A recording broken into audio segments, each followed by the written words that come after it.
श्रीराम आजचा भाग क्रमांक आहे 128. श्रीराम समर्थ.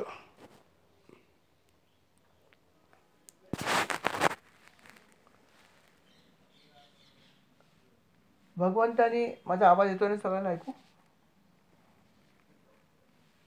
हां, धन्यवाद. हां, भगवंतानी अशा प्रकारे योगमाया पसरवून त्या दोघांना परत एकदा मायामध्ये गुरफटलं. हे सगळं झालं. त्याच्यानंतर असं घडलं की हे दोघंही जण असं म्हणाले की बघा, तुमच्या बऱ्याच गोष्टी आम्हाला करायच्या राहिल्या. तर भगवंत म्हणे, मलाही अनेक गोष्टी तुमच्यासाठी करायच्या आहेत. मला पुत्र म्हणून तुमची काही सेवा करता नाही आली. उलट माझ्यामुळे तुमच्यावर खूप संकट आली आणि त्यामुळे मलाही तुमची खूप सेवा करायची आहे. ते म्हणाले, ते तर ठीक आहे, तुला जी सेवाची करायची कर, पण आम्हाला आमचं कर्तव्य पार करायचं आहे. ते आम्ही करतो, तू बाकीचं बघ कसं करायचं. आणि मग अर्थात त्यांनी पहिलं काय ठरवलं की आपला हा जो मुलगा आहे याचं आपण मौंज करूया, असं त्यांनी ठरवलं. व्रतबंधन करूया आणि त्या प्रकारे त्यांनी करायचं ठरवलं. दरम्यानच्या काळात तो म्हणाला, हे सगळं मी करायला तयार आहे, परंतु पहिलं एक काम आपण करूया की उग्रसेनाला राज्यावरती बसू देत, गादी त्याला सांभाळू देत, कारण त्याला सुद्धा यांनी बाजूला टाकलेलं आहे. अर्थात उग्रसेनानी ती गादी जी आहे ती घेतली भगवंताच्या इच्छेप्रमाणे आणि राज्य करायला सुरुवात केली. त्यानंतर तो आपल्या आईवडिलांकडे आला आणि म्हणाला की आता बोला काय करायचं, तुम्ही जी आज्ञा असेल त्याप्रमाणे मी करायला तयार आहे. ते म्हणाले, काय नाही, जसं आम्ही ठरवलं की आता तुझं मौंजी बंधन करायचं आहे. आनंदाने जे तुम्ही म्हणाल ते मी करायला तयार आहे. आणि मग त्यांनी अनेक ऋत्विजांना बोलवलं, अनेक ब्राह्मणांना बोलवलं आणि रीतसर मौंजी बंधन केलं. त्यावेळेस अर्थात त्याने भरपूर दानधर्म केला. मुळात जेव्हा भगवंत जन्माला येत होते त्याच वेळेस वसुदेवाने असं म्हणलं होतं की मी 1,00,000 संवत्स गाई ब्राह्मणाला दान देईन, परंतु हे त्याला शक्य नव्हतं झालं इतके दिवस. कारण अर्थात तो जेलमध्ये होता, कैदेमध्ये होता, त्याच्यावर निर्बंध होते. म्हणून त्यांनी पहिल्यांदा काय केलं की जे तो बोलला होता त्याप्रमाणे त्यांनी या सर्व संवत्सर गायींचं दान केलं, जे त्यांनी भगवंताच्या जन्माच्या वेळेस संकल्प सोडला होता तो पहिला पूर्ण केला. म्हणजे बघा, आपण जर काही खरोखर एखादा संकल्प आधी सोडला असेल की मी अमकं अमकं मला मिळालं तर तमकं तमकं करीन, ते करणं जरुरी आहे. जर आपण तसं म्हणला असाल तर आणि त्याच्या बदल्यात काही मागितलं असेल तर पण ते करायला पाहिजे. म्हणून त्यांनी पहिल्यांदा ह्या गायींचा संकल्प जो अधुरा होता तो पूर्ण केला. आणि त्याच्यानंतर मग अर्थात या मौंजबंधन जे काही त्यांनी केलं त्याच्या रीतीला जोडून जे काही करायचं ते सगळं भगवंताच्या बरोबर त्यांनी केलं. आणि या सर्व कार्याचं मुख्य पुरोहित म्हणून त्यांनी गर्गाचार्यांना बोलवलं. गर्गाचार्य हे त्यांच्या कुळाचे मुख्य कुलगुरू होते आणि त्यांनीच सगळे मुख्य संस्कार आजपर्यंत केले होते. आणि त्यांच्या हस्ते इतर अनेक ऋषीमुनींना बोलवून त्यांनी हा संस्कार केला. यज्ञोपवीत म्हणजेच जानवं जे आहे ते बलराम आणि श्रीकृष्ण यांना मिळालं आणि मग ते द्विज झाले. अर्थात हे सगळं झाल्यावरतीच त्यांना ब्रह्मचार्य व्रत पण स्वीकारायचं होतं. जेव्हा अशा प्रकारे यज्ञोपवीत आपण स्वीकारतो त्यावेळेस गुरुजी आपल्याला मंत्र देतात, गायत्री गायत्री मंत्राचा जप कसा करायचा हेही शिकवतात. आणि त्याचबरोबर ब्रह्मचार्य व्रतसुद्धा आपल्याला स्वीकारायचं असतं, हे आपल्याला माहीतच आहे. त्याच्यानंतर बऱ्याच काही गोष्टी आपल्याला कडक पाळायच्या असतात. जर कधी कोणी अशा प्रकारचं जर मौंजी बंधन केलं तर लक्षात ठेवा अनेक गोष्टी पाळायच्या असतात. अर्थात ते आपल्याला माहीत असतील तर पाळतो आपण, पण हल्लीच्या जमान्यामध्ये पाळणं जरा कठीणच होत गेलं आहे. परंतु अनेक अशा प्रकारच्या गोष्टी असतात की ज्या पाळायच्या असतात. ब्रह्मचार्यसुद्धा पाळायचं असतं. इवन आपल्या आईचं सुद्धा उष्ट चालत नाही, ते सुद्धा त्याच्यासाठी मातृभोजन नावाचा एक संस्कार असतो, आपल्याला माहीत असेलच.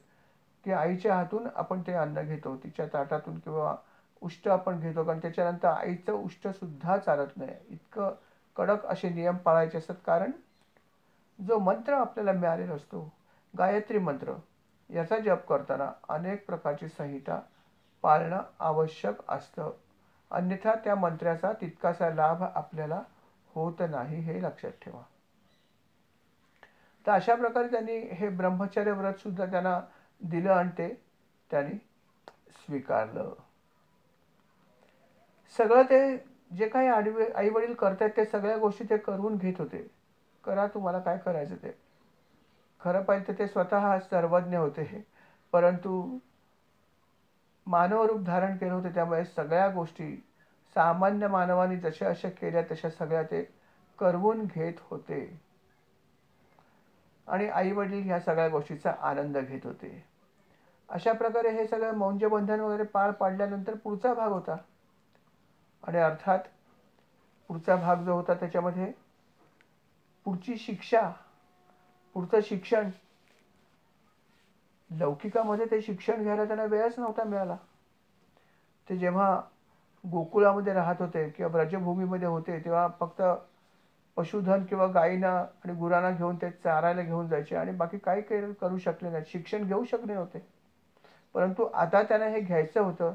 आई वडिलांनी ठरवलं होतं की माझ्या मुलाला शिक्षण द्यायचं आहे आणि पूर्वीच्या पद्धतीप्रमाणे गुरुकुल जे आहे या गुरुकुलमध्ये जावं लागायचं आणि त्याप्रमाणे या दोघांना त्यांनी सांदीपनी जे ऋषी होते त्यांच्या आश्रमामध्ये त्यांना पुढचं शिक्षण घेण्यासाठी पाठवून दिलं.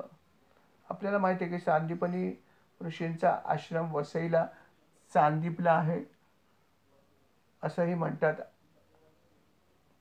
तिथे तसं आहे, जाऊन बघा कसं वाटतं ते, पण तिथे आहे असं म्हणलं जातं. अर्थात भगवंत जे आहेत ते त्यांनी ह्याही आज्ञेचं पालन केलं. त्यांचे जे गुरु होते सांदीपनी ऋषी त्यांच्या आश्रमात ते दाखल झाले. आश्रमामध्ये गेल्यावरती जे इतर मुलं होती त्या सर्व मुलांबरोबरच ते राहिले. कुठल्याही प्रकारची वेगळी अशी भूमिका किंवा वेगळापणा त्यांना दाखवायचा नव्हता आणि त्यांनी दाखवलाही नाही. त्याच ठिकाणी त्यांची मैत्री झाली सुदाम्याबरोबर. सुदामा हा जो होता तो त्यांचा गुरुकुलातला मित्र होता. अर्थात या आश्रमामध्ये गेल्यावरती त्यांनी दाखवून दिलं की गुरूंची सेवा कशी करावी. गुरूंनी तर त्याला सगळ्या प्रकारचं शिक्षण दिलं. उपनिषद सगळे काय आहेत तिचं शिक्षण दिलं, वेदांचं शिक्षण दिलं, मंत्रज्ञान काय असतं याची माहिती, विविध प्रकारचे मंत्र शिकवले, सगळं ज्ञान दिलं, मनुस्मृती शिकवली, धर्मशास्त्र शिकवली, मीमांसा काय असते सांगितलं, वेदांचं तात्पर्य सांगणारी शास्त्र शिकवली, तर्कविद्या कशी असते ते शिकवलं. असे अनेक गोष्टी शिकवल्या. त्याच्या जोडीला धनुर्विद्या पण शिकवली. बघा, पूर्वी फक्त धार्मिक शिक्षण मिळत नव्हतं गुरुकुलामध्ये. गुरुकुलामध्ये सगळ्या प्रकारचं ज्ञान मिळायचं, धार्मिक शिक्षण मिळायचं, त्याच्यानंतर तुम्हाला युद्धासाठी आवश्यक असलेलं ज्ञान सुद्धा मिळायचं. तर ते धनुर्विद्या सुद्धा त्या ठिकाणी शिकले होते. आणि इतकंच नव्हे तर राजनीतीचे धडे सुद्धा त्यांना दिले. म्हणजे बघा, गुरुकुलामध्ये काय मिळत नव्हतं, केवळ लौकिकातलं शिक्षण नव्हतं. लौकिकातलं शिक्षण त्याच्या जोडीला राजनीतीपासून ते धनुर्विद्येपर्यंत सगळं शिक्षण मिळायचं. असं शिक्षण मिळण्यालाच गुरुकुल म्हणतात. आणि अशी सिस्टीम आपल्या इथे पूर्वी होती. हजारो लाखो गुरुकुलं पूर्वी होती जी ब्रिटिशांनी उद्ध्वस्त केली.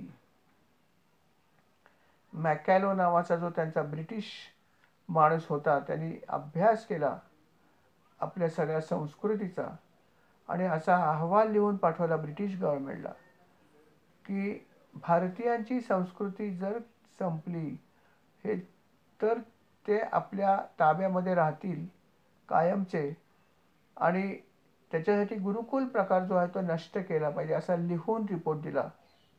तो रिपोर्ट आजही आहे. आणि त्याच्यानंतर गुरुकुल पद्धती ब्रिटिशांनी ठरवून उद्ध्वस्त केली. नाहीतर पूर्वी गुरुकुल पद्धत होती. गुरूंकडे जाऊन सगळ्या प्रकारच्या विद्या लोक शिकायचे. ही आपली परंपरा आहे. म्हणून तो गुरुला किती महत्त्व होतं, की सगळ्या प्रकारचं ज्ञान गुरु द्यायचे, नैतिक ज्ञान पण द्यायचे. म्हणून पूर्वीची पिढी चांगली होती. पण आता फक्त शिक्षण राहिलं आणि नीतिमत्ता शिकवायला कुठे जागा शिल्लक नाही राहिली.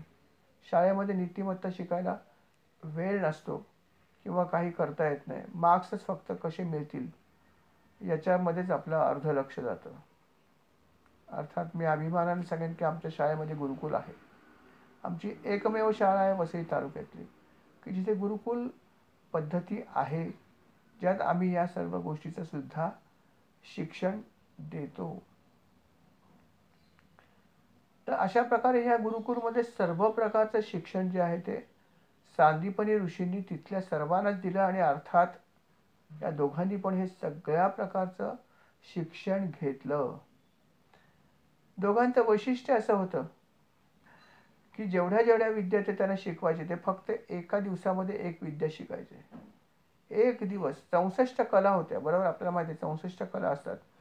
फक्त 64 दिवस लागले. 64 कला काय झालं, भगवंत ना शेवटी. अशा प्रकारे ते सगळ्या गोष्टी त्या अतिशय तत्परतेने अतिशय वेगाने शिकले. महाराजांचा पण असंच चरित्रामध्ये उल्लेख आहे की त्यांना सुद्धा बरंचसं ज्ञान मिळवायचं होतं. गुरु शोधत होते तेव्हा त्यांना असे रस्त्यात अनेक लोक भेटले. त्यातला एक मनुष्य त्यांना वेद शिकवायला तयार होता. तो म्हणाला सगळे वेद शिकवेन. ते म्हणले मला चालेल वेद शिकायला. म्हणजे किती वर्ष? हो, 1 वर्ष शिकायला, एक वेद शिकायला किमान 12 वर्ष लागतील. 4 वेद शिकायचे म्हणले तर बघा 12 चोक 48. महाराज म्हणले इतका वेळ माझ्याकडे नाही आहे, मी हे शिकू शकत नाही. श्रीराम महाराज पुढे गेले. अशा प्रकारे गंमत होती. अर्थात महाराज सगळं शिकलेच त्यांच्या गुरुकडे. एकाच गुरुकडे काय शिकले नाही, सगळं शिकले. परंतु अशी पद्धत पूर्वी होती. आणि अशा प्रकारे या ठिकाणी सुद्धा सगळ्या गोष्टी हे शिकले अतिशय अल्प वेळामध्ये. सर्व प्रकारचं अध्ययन त्यांनी केलं. सर्व मुलांबरोबर एकत्र राहिले. गुरूंची प्रचंड सेवा केली की संध्याकाळ झाल्यावरती गुरूंसाठी लागणाऱ्या सगळ्या वस्तू जाऊन आणणं, स्वयंपाक पाणी करण्यासाठी जे काही धान्य शिजवण्यासाठी लागायचं ते सगळं जाऊन आणणं, लाकूड फाटा जमा करणं, सगळ्या सेवा आश्रमामध्ये झाडलोट करण्यापासून ते सगळ्या सेवा ज्या आहेत त्या सर्व मुलं मिळून करायचे. आणि अर्थात भगवंत त्याला अपवाद नव्हते.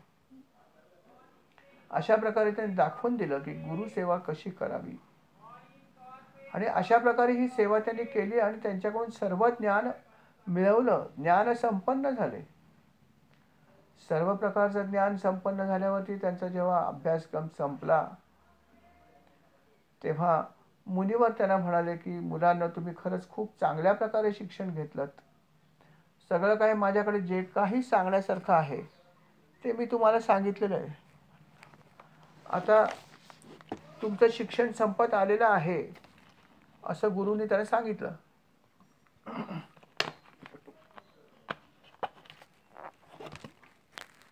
गुरूंचा भाग तर संपला होता. गुरूंनी त्यांचं शिक्षण जे काय द्यायचं ते दिलं होतं. परंतु पुढचा महत्त्वाचा भाग शिल्लक होता. तो म्हणजे गुरूंना त्यांची गुरुदक्षिणा देणं.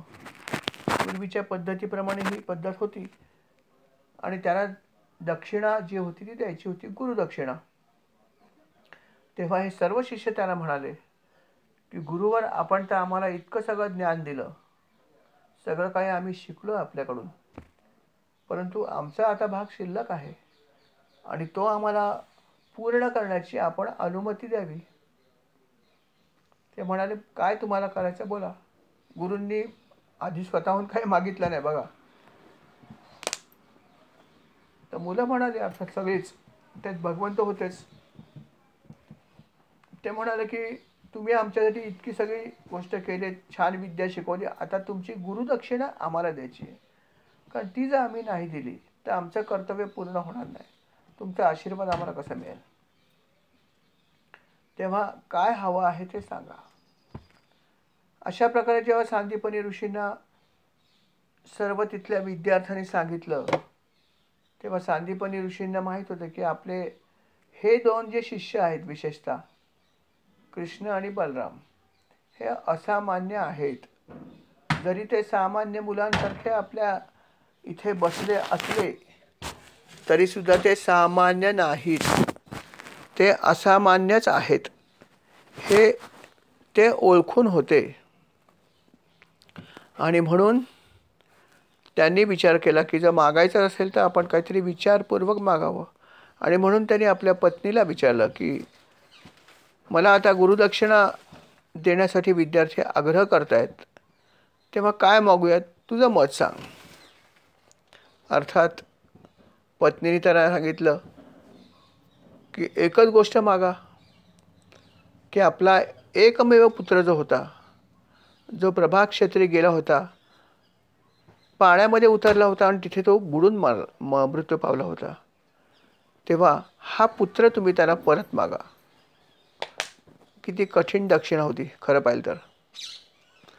अर्थात सांदीपनी ऋषीने सांगितलं की मला गुरुदक्षिणा म्हणून माझा जो पुत्र जो काही काळापूर्वी प्रभाक्षेत्री गेला होता आणि तिथेच पाण्यामध्ये बुडून त्याला मृत्यू आला किंवा तो मिळत नाही आहे, कुठे नाहीसा झाला आम्हाला समजलं नाही, तेव्हा तो जर तुम्ही शोधून आणलात तर आम्हाला आनंद होईल. कृष्ण आणि बलराम म्हणाले ठीक आहे, जशी तुमची इच्छा नव्हे आज्ञा. दुसऱ्या क्षणी एका रथावर ते आरूढ झाले आणि प्रभाक्षेत्री गेले. प्रभाक्षेत्री गेल्यावरती समुद्र तटावर तिथे ते बसले.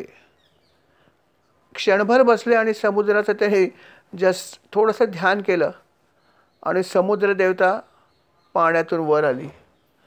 समुद्र देवता पाण्यातून वर आली आणि अर्थात नुसती वर नव्हती आली, येताना त्याने पूजा सामुग्री आणली होती. कशासाठी? तर भगवंताची पूजा करायसाठी पूजा सामुग्री आणली. आणि ते भगवंताला म्हणाले, महाराज आज आपण माझ्याकडे आलात, माझं भाग्य जे आहे ते भाग्य आहे म्हणून आज आपण इथे आलात माझं, तेव्हा आपली पूजा मला करण्याची परवानगी द्या. समुद्राने सांगितलं, अर्थात भगवंतानी सांगितलं ठीक आहे तुझी इच्छा आहे तर कर. त्यांनी भगवंताची षोडशोपचारे पूजा केली. त्यांच्या चरणावर पूजा पूर्ण झाल्यावर आपलं मस्तक ठेवलं आणि म्हणाले, भगवंता काहीतरी सेवा करायची इच्छा आहे, काहीतरी सेवा पण द्या आम्हाला, पूजा करून आमचं पोट भरलं नाही. तेव्हा भगवंत म्हणाले की तुला सेवा पाहिजे असेल तर एक सेवा मी देतो. असं आहे की सांदीपनी जे मुनी आहेत त्यांचा एकमेव पुत्र होता, तो या ठिकाणी आला होता आणि समुद्र स्नान करत असताना तो नाहीसा झाला, तर तो नक्कीच तुझ्याकडे असणार. तेव्हा तू त्याला ताबडतोब आणून माझ्या स्वाधीन कर. हीच गोष्ट मला हवी आहे, ही माझी सेवा समज. समुद्र म्हणाला, भगवंता आनंद आहे, तुम्ही माझ्यासाठी काय मागताय आणि मी देऊ इच्छितो, मला आनंदच आहे. पण असं झालं आहे की तुमच्या या बालकाचं हरण मी नाही केलं. या ठिकाणी तो नक्की आला होता यात शंका नाही आहे, परंतु आतमध्ये एक राक्षस आहे. या राक्षसाने हे सगळं काम केलं आणि त्याचं नाव आहे पंचजन. आणि ह्याने शंखाचं रूप घेतलं आहे. आणि तो जो राक्षस आहे तो पाण्यामध्ये राहतो. नाव त्याने पंचजन असंच दिलं आहे भागवतामध्ये, पण आपण पांचजन्य हा शब्द नंतर तयार झाला की पांचजन्य हा शब्द आहे, शंखाचं नाव आहे, पण त्याचं नाव पंचजन हेच होतं. अर्थात शंखाचं रूप त्याने घेतलं होतं आणि त्यांनी हे सगळं कृत्य केलेलं आहे. अर्थात हा जो राक्षस होता त्याला दुसरं नाव होतं शंखात राहायचा म्हणून त्याला शंखासूरसुद्धा काही लोक म्हणायचे. तर हा जो राक्षस होता यांनीच खरं पाहिलं तर हे सगळं कृत्य केलेलं होतं. भगवंत म्हणाले ठीक आहे, या राक्षसाचा बंदोबस्त मी करतो. आणि भगवंताने लगेच पाण्यामध्ये प्रवेश केला समुद्राच्या आत गेले. आतमध्ये राक्षस त्यांना अर्थात दिसला. राक्षसाचे त्यांनी युद्ध केलं. राक्षसाला लिलया त्यांनी यमसदनाला पोचवला, अर्थात त्याचा पण उद्धारच झाला. उद्धार झाला खरा, परंतु त्या राक्षसाच्या जवळ किंवा त्या असुराच्या जवळ त्यांना कुठेही मुलगा दिसला नाही. त्यांनी बघितलं की इथे तर कुठे दिसत नाही आहे. त्यांना अशी शंका होती की कदाचित त्यांनी त्याला खाऊन टाकलं असेल का, म्हणून त्याच्या पोटात बघितलं, पण पोटात पण नव्हता. अरे, हा तर इथेही दिसत नाही आहे, गेला कुठे? अर्थात त्यांना लक्षात आलं की तो कुठे जाऊ शकतो यानंतर. आणि मग त्यांनी पहिलं काम काय केलं, ते असुराचा वध तर केला होता, पण या असुराच्या शरीरापासून त्यांनी एक शंख तयार केला आणि त्या शंखाचं नाव आहे पांचजन्य. पंचजन राक्षस होता आणि त्याचा वध झाल्यावर जो शंख भगवंतांनी त्याच्या शरीरापासून तयार केला त्याचं नाव आहे पांचजन्य. आणि हाच भगवंतांनी नेहमी पुढे वापरलेला आहे. तर अशा प्रकारे हा शंख त्यांनी घेतला आणि आपल्या रथामध्ये येऊन बसले. आणि अर्थात बलराम दादा वाट बघतच होते. म्हणे, चला दादा, आपल्याला काम आपलं अजून झालेलं नाही आहे. गुरूंच्या पुत्राला आणायचं असेल तर आपल्याला यमराजाकडे जावं लागेल. दादा म्हणेल, चला. रथामध्ये दोघेही स्वार झाले आणि यमराजाची जी नगरी आहे, संयमनी नाव आहे तिचं, या नगरीमध्ये ते आपला रथ घेऊन गेले. भगवंत रथावर आरूढ होऊन संयमनी नगरीत जाऊन पोचले. गेल्यावर त्यांनी काय केलं असेल, पहिल्यांदा रथामध्ये बसूनच पांचजन्य शंख फुंकला. पांचजन्याचा आवाज ऐकल्याबरोबर यमाने बघितलं की कोण आलंय. त्यांनी बघितलं की भगवंत आले. त्यांनी पण तेच केलं. जे समुद्राने केलं तेच यमधर्माने पण केलं. यमधर्म पूजेचं सगळं साहित्य घेऊन आला आणि भगवंताच्या चरणी बसला आणि म्हणाला, भगवंता, मला आपली पाद्यपूजा करायची आहे, अनुज्ञा असावी. भगवंत म्हणाले, कर, तुझी इच्छा असेल तर. मग त्यांनी भगवंताची व्यवस्थित पूजा केली, पाद्यपूजा केली आणि नंतर भगवंताला म्हणाला की मला काहीतरी सेवा सांगा, काय सेवा मी आपली करू शकतो, आज्ञा द्या काहीतरी. तेव्हा भगवंत म्हणाले की सेवा करायची असेल एक काम कर, माझ्या गुरूंचा जो पुत्र आहे तो पुत्र अर्थात तुझ्याकडे आहे हे मला माहीत आहे. हां, तो तुझ्याकडे आला आहे म्हणून मी तुला कुठला दोष देत नाही आहे, हेही लक्षात ठेव. कुठलाही दोष मी तुला देत नाही आहे. कारण असं आहे की त्याचं जे काही कर्म होतं त्याला अनुसरून तेच घडलं असणार आणि कर्मबंधन हे सर्वांनाच लागू आहे. त्यातून कोणाची पण सुटका नाही आहे. केलेल्या कर्माप्रमाणेच त्याला त्याचं फळ मिळतं आणि त्याप्रमाणे त्याच्या आयुष्यात काही गोष्टी घडतात. आणि हा जो मुलगा गुरूंचा होता हा पण कर्मबंधनाच्या अर्थात अधीन होताच आणि त्यामुळे त्याचं जे काही घडलं असेल, भले तो प्रभात क्षेत्री आला असेल, पाण्यात उतरला असेल, नंतर राक्षसाने त्याला घेऊन गेला असेल, नंतर त्याचा मृत्यू आला असेल, जे काही घडलं त्याच्याविषयी मला काही म्हणायचं नाही आहे. तो त्याच्या कर्मबंधनामुळेच हे सगळं घडलं आहे. परंतु आता तो तुझ्याकडे आहे, तेव्हा मला तो फक्त परत दे, एवढीच माझी इच्छा आहे. हीच सेवा तू माझी करावी असं मला वाटतं. अर्थात यमराजाकडे आलेला तो आत्मा नियमाप्रमाणेच आला होता, कर्मबंधनानुसार आला हे तर भगवंत स्वतःच म्हणालेत. आणि त्याला हे म्हणाले की तो पुत्र मला हवा आहे आणि ही माझी आज्ञा आहे, हे लक्षात ठेव. इच्छा आहे पण आज्ञा पण आहे. कारण असं आहे की कर्मबंधनातून कोणालाही मुक्तता मिळत नाही, कारण हे सर्व भगवंतानीच तयार केलं आहे. परंतु एक्सेप्शन या सर्व गोष्टीला अपवाद हा होता की त्याचा मृत्यू होऊन तो तिथे जरी राहणार होता तरी पण भगवंतानी या गोष्टीला अपवाद केला आणि या ठिकाणी आपली आज्ञा त्यांनी वापरली, अधिकाराचा वापर केला. म्हणून भगवंत त्याला म्हणाले की माझी ही आज्ञा आहे असं समज.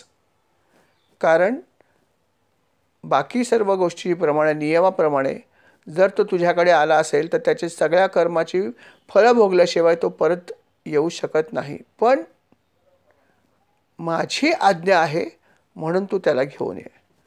भगवंतानी सर्व नियम जे आहेत ते अर्थात बाजूला ठेवले, असं म्हणूया की सुपरसीड केलं सर्व नियमांना.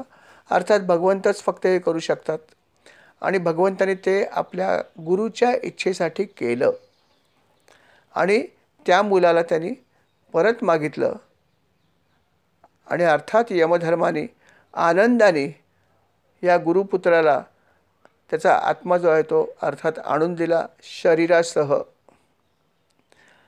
आणि भगवंताने त्याला आपल्या रथामध्ये बसवलं आणि यमधर्माला म्हणाले, आता तू तुझ्या कामाला लाग. आणि भगवंतानी तो रथ घेऊन अर्थात परत ते पृथ्वी तलाकडे आले. यथावकाश बलराम आणि श्रीकृष्ण ह्या गुरुपुत्राला घेऊन सांदीपनी ऋषींच्या आश्रमात आले.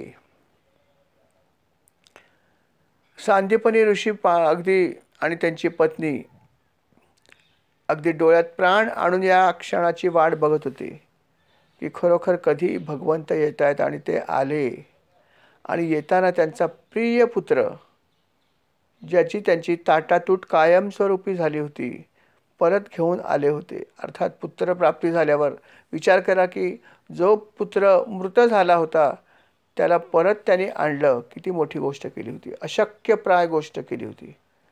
फक्त ती गुरुदक्षिणा होती म्हणूनच हे घडलं, अन्यथा असं घडणं अशक्य होतं. अर्थात गुरुपत्नी आणि गुरु दोघांनाही खूप आनंद झाला. त्यांनी त्या आपल्या मुलाला हृदयाशी कवटाळलं आणि नंतर ते म्हणाले की कृष्ण आणि बलरामांना म्हणाले की खरोखर तुम्ही माझी जी काही इच्छा होती गुरुदक्षिणा आहे ती तुम्ही मला यथार्थपणे दिली. तेव्हा हे म्हणल्यावर सुद्धा कृष्ण आणि बलराम म्हणाले, हे तर ठीक आहे, पण अजून तुम्हाला काही हवं असेल तर मागा. असं नाही की तुम्ही एकदा एक दक्षिणा मागितली, झालं माझं कर्तव्य, ते दिलं की नंतर मग कोण गुरु आणि कोण शिष्य, असं बऱ्याच वेळा होतं नाही का.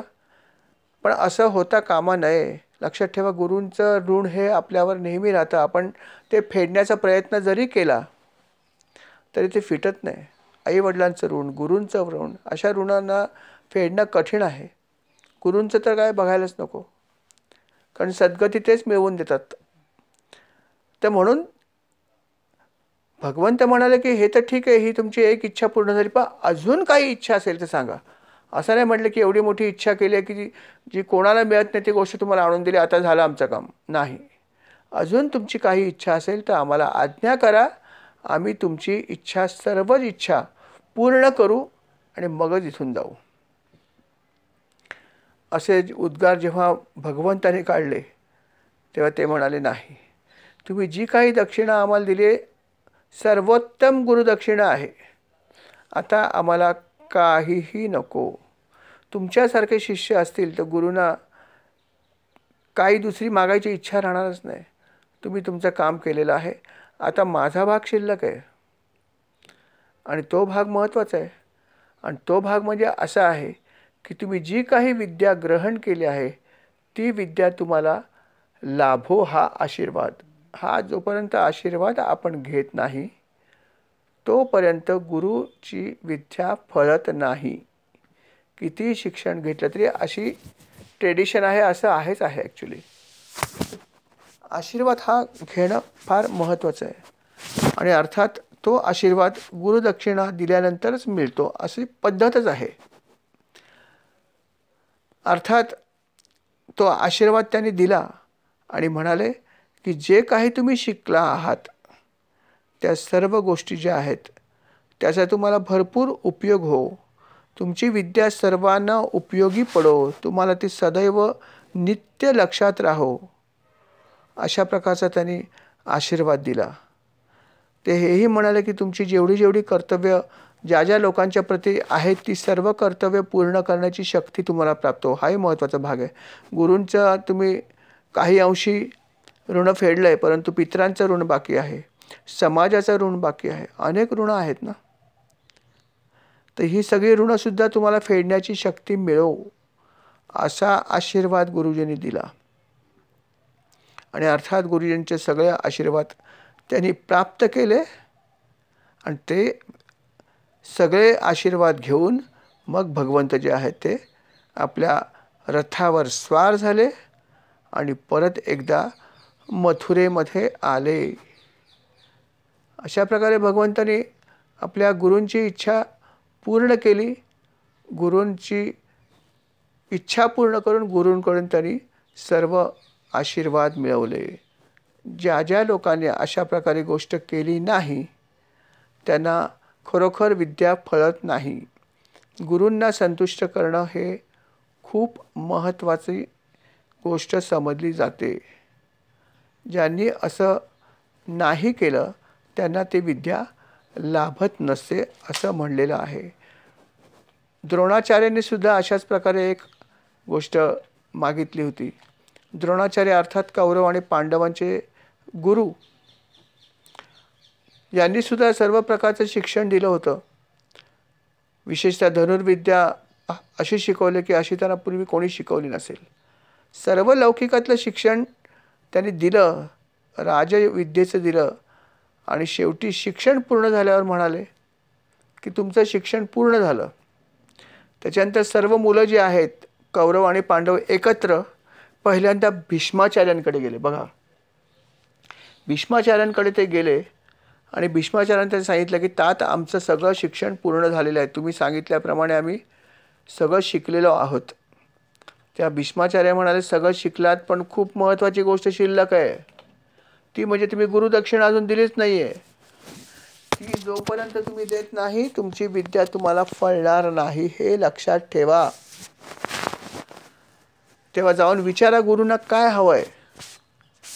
अर्थात त्यानंतर सगळी मुलं एकत्रच गेली कौरव आणि पांडव की ठीक आहे आम्ही विचारतो. दुर्योधनाला तर थोडा जास्तच गर्व होता. कौरव सर्व गर्विष्ठ होते, पांडव नम्र होते, दुर्योधन सर्वात पुढे होता. दुर्योधन म्हणाला काय देणार ह्याला, आमच्याकडे काय नाही द्यायला, ह्यांच्याकडे एवढा धनसंपत्ती कौरवांकडे होती, काय मागतील ते देऊ आम्ही, काय प्रश्न नाही. आणि तो अगदी थोडासा उर्मटपणेच म्हणाला की गुरुजी आम्ही सगळी विद्या तुमच्याकडून मिळवलेली आहे, आता तुम्हाला काय हवं आहे बोला, तुम्हाला हवं ते देण्याचं सामर्थ्य आम्ही ठेवलं आहे. हे उद्गार त्याने काढले. बघा किती गर्व होता. हे उद्गार दुर्योधनाने काढले की सगळ्या गोष्टी देण्याचं सामर्थ्य आम्ही आता ठेवतो आहोत. कारण का तर संपत्ती होती आणि राज्य होतं. कुरु वंशीयांचं राज्य सर्वत्र होतं. भीष्म पितामह तिथे होते, त्यामुळे ते अजिंक्य होते. सगळे राजली त्यांचे मांडलिक होते, त्यामुळे त्यांना ह्याचा गर्व होता. त्यांना म्हणजे कौरवांना त्याचा गर्व होता. आणि त्यामुळे दुर्योधन जो तो अशा भाषेत बोलला की तुम्हाला काय हवं आहे ते सांगा, ते सगळं देण्याची क्षमता आम्ही ठेवून आहोत. हे वाक्य त्याने उद्गारलं. पांडव काहीच बोलले नाहीत. पांडव फक्त एवढंच म्हणाले की हा गुरुवर तुम्ही तुमची काय सेवा करू ते आम्हाला सांगा, आम्हाला करण्याचा आनंद होईल. ते असं काही म्हणले नाहीत. कारण युधिष्ठिर धर्माचार्य आणि सगळे पांडव युधिष्ठिराच्या आज्ञेमध्ये होते, त्याच्या शब्दाबाहेर कोणी नव्हतं. त्यामुळे पांडवांनी लीनपणे सांगितलं की काही इच्छा असेल तर जरूर आज्ञा करा, आम्हाला पूर्ण करण्याचा प्रयत्न करू, नक्कीच आनंद होईल. द्रोणाचार्य सगळ्यांना ओळखूनच होते. शिष्यांना शिक्षण देताना शिष्यांना ओळखतातच ना. ते म्हणाले ठीक आहे, माझी एक इच्छा नक्कीच आहे, ती तुम्ही पूर्ण करावी अशी माझी इच्छा आहे. दुर्योधन म्हणाला बोला काय हवं आहे बोला. ते म्हणले की असं आहे की द्रुपद राजा जो आहे, हा द्रुपद राजा याला तुम्ही जिवंत पकडून माझ्यासमोर आणावा अशी माझी इच्छा आहे. बघा, द्रुपद राजा याला तुम्ही जिवंत पकडून माझ्याकडे घेऊन यावं ही माझी इच्छा आहे, बाकी मला काही नको. दुर्योधन म्हटलं बस हे तुम्ही एवढंच मागितलं, अहो हे तर माझ्यासाठी फार छोटी गोष्ट आहे. मला वाटलं तुम्ही एखादं मोठं राज्य मागाल, धन मागाल, संपत्ती मागाल, तुम्ही तर काहीच मागितलं नाहीत. एका राजाला क्षुल्लक, द्रुपद राजा क्षुल्लक राजा आहे, त्याला फक्त घेऊन यायचं आहे पकडून. अरे आमची आमाट सेना आहे, सेना किती आमची प्रचंड आहे, कुरूंची शक्ती किती आहे, आणि आम्ही सगळं आता एवढी सगळी विद्या शिकलो आहे तुमच्याकडे, त्याला घेऊन येणं हे आमच्यासाठी फार छोटी गोष्ट आहे, ते आम्ही आत्ता आणतो. अजून काही असेल तर सांगा. बघा, एक वेळ पहिली आज्ञा पूर्ण करून जर म्हणाले असते की अजून काय हवं तर गोष्ट वेगळी. अगोदरच दुर्योधन म्हणतोय हे तर ठीकच आहे, अजून काय हवं तर बोला. द्रोणाचार्य काय बोलले नाहीत, ते ओळखून होते या सगळ्यांना. ते म्हणलं नाही, ही पहिली आज्ञा पूर्ण करा, मग बघू काय पाहिजे असेल तर. एक एवढी गोष्ट केली तरी चालेल. दुर्योधन म्हणाला हे सगळं आम्हीच करतो. पांडवांना म्हणत होतं तुम्ही कशाला येत आहे, आम्ही पुरेसे आहोत, तुमची गरज नाही आहे. मला गुरुनी सांगितलं आहे, मी करतो, तुम्ही बसा आराम करा. अशा प्रकारचे उद्गार त्यांनी काढले. आणि कोणालाही बरोबर बाकी लोकांना न घेता विशेषतः पांडवांना त्यांनी पहिल्यापासून पाण्यात बघितलं. आणि पांडवांना बाजूला ठेवून कौरव आणि त्यांची प्रचंड सेना घेऊन द्रुपदावर चाल केली. त्याला वाटलं की काय आपण, परंतु द्रुपद राजा किती पराक्रमी होता याची त्याला कल्पना नव्हती. द्रुपद राजाशी त्यांनी घनघोर युद्ध केले, पण द्रुपद राजाने त्याचा पराभव केला. द्रुपद राजाने त्याचा पराभव केला दुर्योधन आणि सर्व कौरवांचा. अर्थात भीष्माचार्य काही लढाईसाठी गेले नव्हते, द्रोणाचार्य तर प्रश्नच नव्हता, हे दोघंजण नव्हते. पण बाकीचे 100 कौरव होते, हे सगळे गेले होते युद्ध करायला. आणि सेना होतीच कुरूंची, पण ही सगळी सेना आणि सगळे कौरव एकत्र जाऊन सुद्धा ते द्रुपद राजाला परास्त करू शकले नाहीत. आणि पांडव त्यावेळेस मागोमागच गेले होते. पांडव भले युद्ध तेव्हा करत नव्हते, त्यांना माहीत होतं की हा युद्ध करू देणार नाही आपल्याला. करू दे म्हणलं. युधिष्ठिर म्हणला की त्यांना आपण मदतीसाठी मागे उभे राहूया, जर मदत लागली तर करूया, नाहीतर काय, शेवटी आपण एकच आहोत. ते जरी वेगळे मानत असले तरी गुरुदक्षिणा आपल्या सर्वांसाठी एकच आहे मागितलेली. त्यांना मदत लागली तर करूया, शस्त्रास्त्र घेऊन मागे उभे राहूया, नाही लागली तर ठीक आहे, त्यांनी केलं तर काय ना, आपण केलं काय. युधिष्ठिराचा सगळे सर्वत्र भाव समभाव होता. असं बोलून सुद्धा त्याच्या मनामध्ये कुठलंही किलमिश आलं नाही. आणि म्हणून त्याच्या आज्ञेप्रमाणे पांडव तिथे गेले होते, रथावर आरूढ होऊन शस्त्रसज्ज होऊन गेले होते, पण पिछाडीला उभे होते की जर लागलं तर बघूया. आणि लागलीच मदत, कारण द्रुपद राजाचा जो पराक्रम होता त्या पराक्रमासमोर या अहंकारी कौरवांचा टिकाव लागला नाही आणि त्यांचा पराभव झाला. दुर्योधनाला तर तोंड दाखवायची जागा शिल्लक राहिली नाही, की त्याला माहीत होतं की मागे तर जाऊ शकतच नाही, शिवाय पांडवांना सुद्धा हाक मारू शकत नाही, कुठल्या तोंडाने मारायची. आपणच त्यांना बाजूला ठेवलं आहे, हाही प्रॉब्लेम होता त्याचा. आणि घरी तर जाऊ शकत नाही, कारण घरी जाऊन सांगणार काय. भीष्माचार्यानं सांगितलं, भीष्माचार्य उभं करणार आणि द्रोणाचार्यांना काय तोंड दाखवायचं, त्याला काहीच समजे ना. परंतु त्याला बोलायची वेळ आली नाही. युधिष्ठिर मागे होताच 5 पांडवांसह, तो लगेच पुढे झाला, कुठलाही संवाद न करता. कुठल्याही प्रकारे त्याने काहीही त्याला विचारलं नाही की काय झालं, काही नाही. पांडवांना त्याने फक्त इशारा केला की जा, आपल्याला लढाई करायची. स्वतः युधिष्ठिर आणि 5 पांडव हे युद्धामध्ये उतरले. आणि अर्थात 5 पांडव युद्धामध्ये उतरले आणि युद्धाचं पारडं लगेच फिरलं. 5 पांडवांचा पराक्रम हा अद्वितीय होता. आणि या 5 पांडवांनी, केवळ 5 पांडवांनी द्रुपदाचा पराभव केला. द्रुपदाचं एवढं चतुरंग सेना होती, त्या सर्व सेनेचा पराभव केला. स्वतः धृतराष्ट्राचा त्यांनी पराभव केला. आणि द्रुपद राजाचा पराभव केला. आणि द्रुपद राजाचं चतुरंग सेना होती, तिचा पराभव करून द्रुपद राजाला त्यांनी कैदी बनवलं. कारण द्रोणाचार्यांनी सांगितलं होतं की द्रुपद राजा मला जिवंत हवा आहे, त्याला पकडून माझ्या हवाली करायचं आहे. हवाली करायचं म्हणजे त्याला कैदच करायला पाहिजे ना. त्याप्रमाणे पांडवांनी त्याला कैद केलं आणि ते रथावर घालून त्याला घेऊन आले. जेव्हा हे गोष्ट घडली त्याच वेळेस द्रुपद राजाच्या मनामध्ये एक इच्छा निर्माण झाली होती, ती म्हणजे या 5 पांडवांपैकी जर एखादा पांडव माझ्या मुलीशी लग्न करेल तर किती छान होईल. कारण किती पराक्रमी पांडव आहेत त्याने बघितलं होतं आणि किती वर्तन त्यांचं आहे, हे त्याच्या मनामध्ये खूप इच्छा होती. आणि जास्त करून त्याच्या मनामध्ये अर्जुनाविषयी प्रेम आलं होतं. कारण अर्जुनाचा धनुर्धरीपणा जो होता, त्याचं ते कौशल्य होतं, ते वादातीत होतं, प्रश्नच नाही. सव्यसाची नाव त्याला आहे, दोन्ही हाताने बाण सोडायचा. सव्यसाचीचा अर्थ उजव्या हाताने पण सोडायचा आणि डाव्या हाताने पण सोडायचा. उजव्या हाताने आपण अनेक कामं करतो, पण डाव्या हाताने करायला सांगितलं तर आपला हात लडबडतो नाही का थोडा, तितकं सफाईने करता येत नाही. आणि बाण आणि धनुष्य चालवणं काही साधी गोष्ट नाही. परंतु अर्जुनाचं वैशिष्ट्य असं होतं की ते दोन्ही हाताने धनुष्यबाण जो आहे तो वापरायचा, म्हणून त्याचं नाव सव्यसाची होतं. तो कधी बाण लावायचा आणि कधी सोडायचा आणि कधी परत बाण घ्यायचा हे दिसायचं नाही लोकांना, इतक्या तो गतीने धनुष्यबाण चालवायचा, म्हणून तर तो अद्वितीय होता.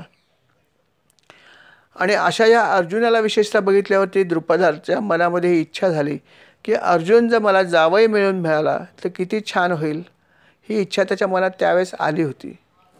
आणि यथावकाश ते पुढे घडलंसुद्धा. परंतु या क्षणी तो बंदी झाला होता आणि बंदी झालेल्या या द्रुपदाला घेऊन पांडव आले. परंतु पांडव येताना युधिष्ठिराने असं कुठेही त्यांना म्हणलं नाही की हा आम्ही पकडून आणला आहे.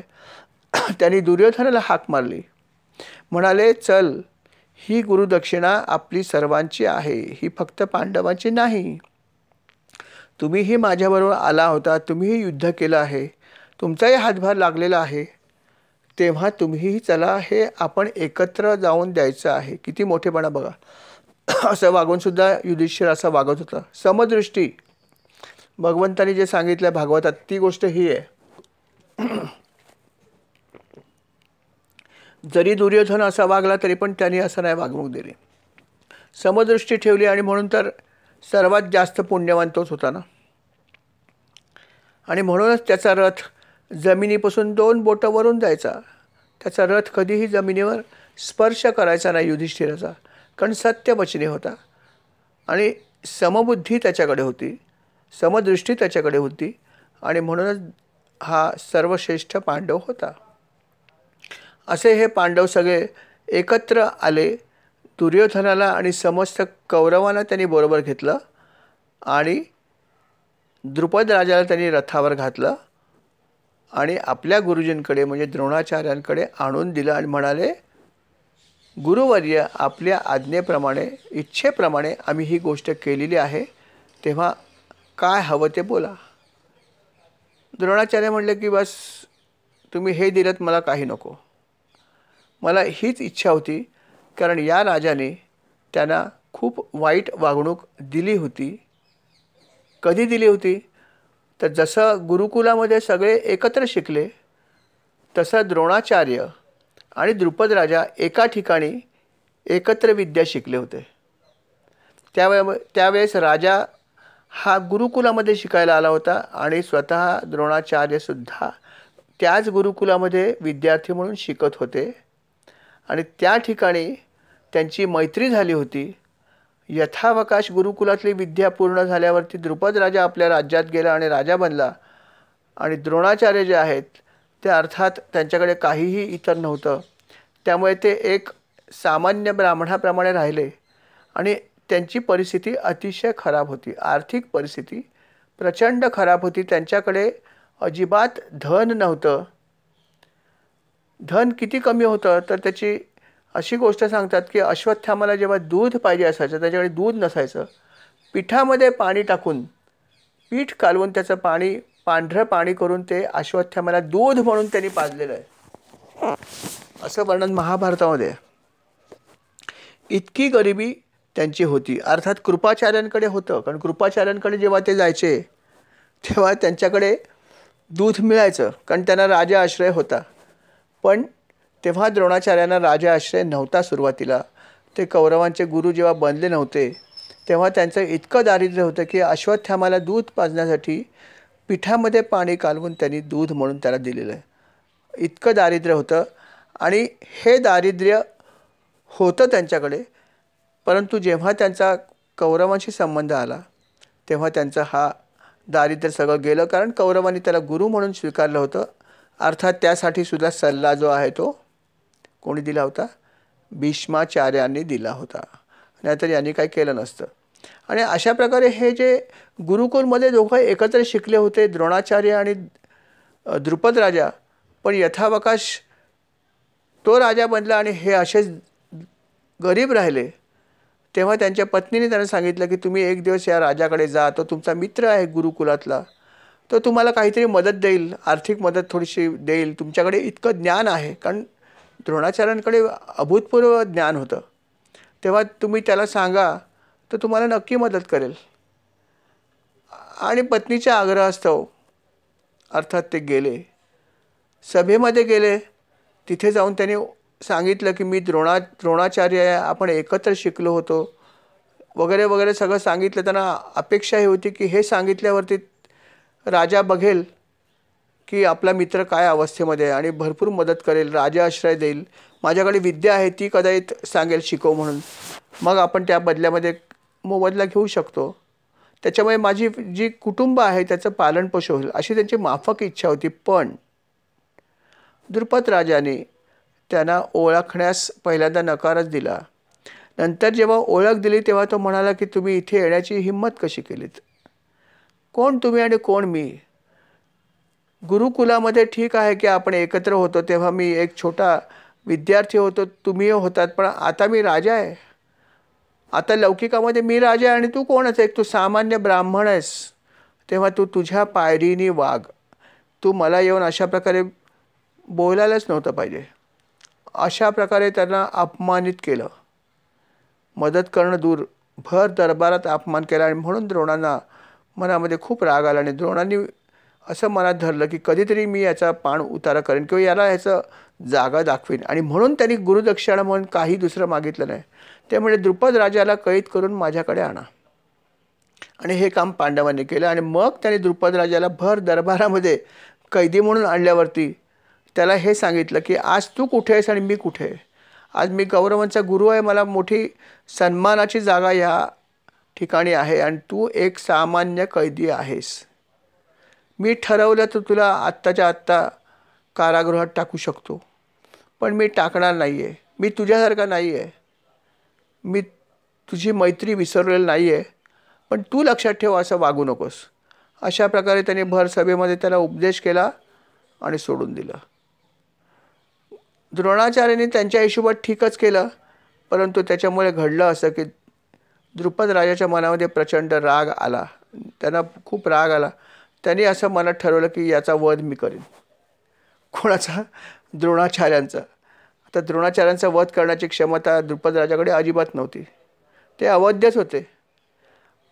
आणि अशा ह्या अवध्य व्यक्तीचा वध करण्यासाठी त्यांनी यज्ञ केला. आणि त्यातून अर्थात धृष्टद्युम्न आणि पांचाली म्हणजे द्रौपदी निर्माण झाली. महाभारताचे जे मुख्य पात्र आहे द्रौपदी, ते तिथे याच्यामुळे निर्माण झालं. पण यामागे द्वेषाची भावना मुख्य होती की मला ह्या द्रोणांचा वध करायचा आहे आणि त्यासाठी यज्ञ केला. आणि त्यातून एक पुत्री आणि एक पुत्र उत्पन्न झाला. म्हणून द्रौपदीला सुद्धा याज्ञसेनी हे नाव आहे, कारण ती यज्ञातून उत्पन्न झाली. आणि अर्थात धृष्टद्युम्नसुद्धा याच गोष्टीसाठी अवतीर्ण झाला होता. परंतु ही सगळी कथा सुरुवात कुठून झाली? गुरुकुलामधून. गुरुकुलामध्ये असताना असलेल्या गोष्टी, कधी कधी असं घडतं की आपल्या काही लौकिकातल्या गोष्टीमुळे आपण विसरून जातो आणि अशा प्रकारे वर्तन करतो. ते सदैव चुकीचं आहे. आपण ज्या गुरूंकडून जी काही विद्या शिकला असाल, गुरूंना आपण रिस्पेक्ट दिला पाहिजे. गुरूंना कधीही विसरता कामा नये, लक्षात ठेवा. गुरु हे गुरु आहेत, त्यांचा आशीर्वाद जर नाही मिळाला तर तुमची विद्या कधीही फळत नाही, हे लक्षात ठेवा. ज्यांना ह्याचं महत्त्व माहिती आहे त्या गुरु कधी जरी आपल्याला भेटले, शाळेतले शिक्षक जर कधी भेटले तर आपण त्यांना वाकून नमस्कार केला पाहिजे की आज तुम्ही जे काही विद्या, आज कदाचित तुम्ही त्यांच्यापेक्षा जास्त शिक्षण घेतलं असेल लौकिकात कदाचित, परंतु मूळ शिक्षण त्यांनीच दिलं आहे ना. गमभानं त्यांनीच गिरवलं ना तुमच्या हातून. म्हणून गुरूंना कधीही विसरता कामा नये, त्यांना नेहमी आपण वंदन केलं पाहिजे. आणि जेव्हा अशा प्रकारचे आशीर्वाद तुम्ही घेता तेव्हाच तुम्ही खऱ्या अर्थाने शिक्षण घेतलं हा त्याचा अर्थ आहे. कारण नुसतं शिक्षण घेऊन त्याचा उपयोग नाही. विनय शिकला पाहिजे. विद्या विनयेनं शोभते, हा भाग त्यातून शिकण्यासारखा आहे. जो भाग कौरव कधीही आयुष्यात शिकले नाहीत. शेवटपर्यंत कौरव असेच वर्तन करत राहिले आणि त्यांच्या केवळ अशा वर्तनामुळेच त्यांची दुर्दशा झाली. आणि पांडव जे आहेत ते युधिष्ठिराच्या नेतृत्वाखाली नेहमी धर्माचं आचरण करत राहिले आणि म्हणूनच त्यांना विजय मिळाला आणि इतकंच नव्हे तर भगवंत त्याच्याबरोबर सतत राहिला शेवटपर्यंत.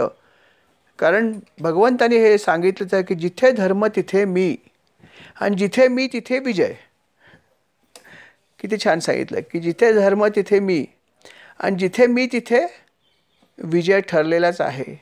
म्हणजे धर्माचं पालन करण्याला किती महत्त्व आहे बघा. हे कधीच कौरव समजू शकले नाहीत, म्हणून त्यांनी कधीही कृष्णाचं मागणी केली नाही आणि त्यांनी धर्म पण पाळला नाही. शेवटपर्यंत ते अधर्मानेच वागले. परंतु या कथेमधून घेण्याचा भाग हा आहे की कृष्णाने हे सांगून दिलं की कशाप्रकारे आपण वागलं पाहिजे, कशाप्रकारे आपण आपल्या गुरूंशी वर्तन केलं पाहिजे, कशाप्रकारे त्यांच्याशी नम्रतेने राहिलं पाहिजे आणि त्याचा आशीर्वाद घेतला पाहिजे. आशीर्वाद न घेतल्याचे काय परिणाम होतात याच्यावरती सुद्धा अनेक कथा आहेत की ज्यांनी ज्यांनी आशीर्वाद नाही घेतला, विद्या मिळवली, त्यांची काय धूळधाण होते याच्यावर पण अनेक कथा आहेत. अर्थात तो आज आपला विषय नाही आहे. आजचा विषय फक्त एवढाच होता की कशाप्रकारे भगवंतांनी गुरुकुलामध्ये शिक्षण घेतलं, कशाप्रकारे त्यांनी गुरुदक्षिणा दिली, कशाप्रकारे आपल्या या सगळ्या गोष्टी झाल्या, हा आपला विषय होता. आणि हा विषय आहे तो या ठिकाणी आपण या विषयाला समाप्ती करूया, स्वल्पविराम देऊया. श्रीराम समर्थ. श्रीराम. या भागाची सेवा महाराज मी आपल्या चरणी अर्पण करतो. स्वीकार करावा. कळत नकळत चूक झाली असेल तर क्षमा करावी. श्रीराम समर्थ.